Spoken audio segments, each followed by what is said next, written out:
सभी को जय मसीह की। प्रियो, आज हम देखेंगे मरकुस रचित सुसमाचार का 12 अध्याय का 16वां वचन। वे ले आए और उसने उनसे कहा, यह छाप और नाम किसका है? उन्होंने कहा, कैसर का। यीशु ने उनसे कहा, जो कैसर का है वह कैसर को, और जो परमेश्वर का है परमेश्वर को दो। तब वे उस पर बहुत अचंभा करने लगे।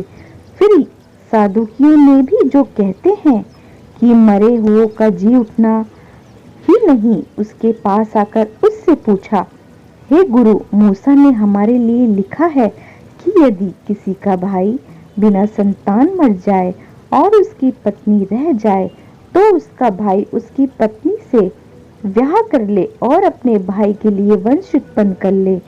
7 भाई थे। पहला भाई विवाह करके बिना संतान मर गया। जब दूसरे भाई ने उस स्त्री से विवाह कर लिया और बिना संतान मर गया, और वैसे ही तीसरे ने भी किया और 7 से संतान ना हुई। सबके पीछे वह स्त्री भी मर गई। अतः जी उठने के बाद वह उनमें से किसकी पत्नी होगी, क्योंकि वह 7 की पत्नी हो चुकी है। यीशु ने उनसे कहा, क्या तुम इस कारण से भूल में नहीं पड़े कि तुमने जो पवित्र शास्त्र ही को जानते हो और न परमेश्वर की सामर्थ को? क्योंकि जब वे मरे हुओं में से जी उठेंगे तो वे न विवाह करेंगे और न विवाह में दिए जाएंगे, परंतु स्वर्ग में दूतों के समान होंगे।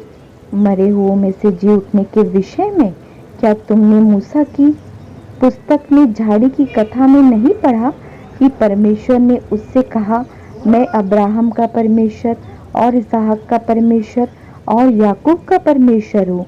परमेश्वर मरे हुओं का नहीं वरन जीवतों का परमेश्वर है। अतः तुम भली भूल में पड़े हो।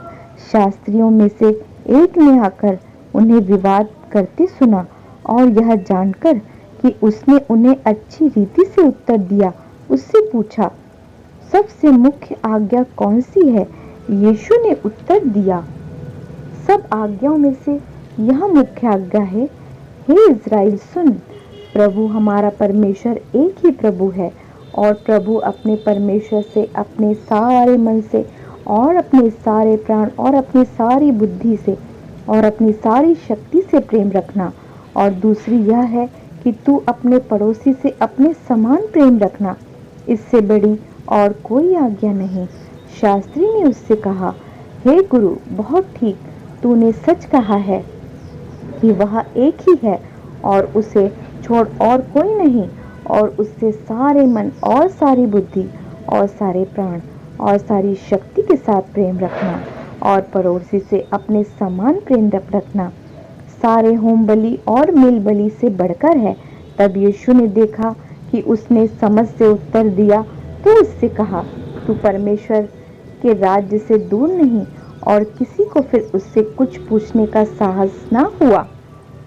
फिर यीशु ने मंदिर में उपदेश करते हुए यह कहा, शास्त्री कैसे कहते हैं कि मसीह दाऊद का पुत्र है? दाऊद ने आप ही पवित्र आत्मा में होकर कहा है, प्रभु ने मेरे प्रभु से कहा, मेरे दाहिने बैठ, जब तक कि मैं तेरे बैरियों को तेरे पांवों की पीढ़ी न कर दूं। दाऊद तो आप ही उसे प्रभु कहता है। फिर वह उसका पुत्र कहाँ से ठहरा? और भीड़ के लोग उसकी आनंद से सुनते थे। उसने अपने उपदेश में उनसे कहा, शास्त्रियों से चौकस रहो, जो लंबे लंबे चौगे पहने फिरना और बाजारों में नमस्कार करना और आराधनालयों में मुख्य मुख्य आसन और भोज में मुख्य मुख्य स्थान भी चाहते हैं। वे विधवाओं के घरों को खा जाते हैं और दिखाने के लिए बड़ी देर तक प्रार्थना करते रहते हैं। वे अधिक दंड पाएंगे। वह मंदिर के भंडार के सामने बैठकर देख रहा था कि लोग मंदिर के भंडार में से किस प्रकार पैसे डालते हैं, और बहुतों ने धनवानों से बहुत कुछ डाला।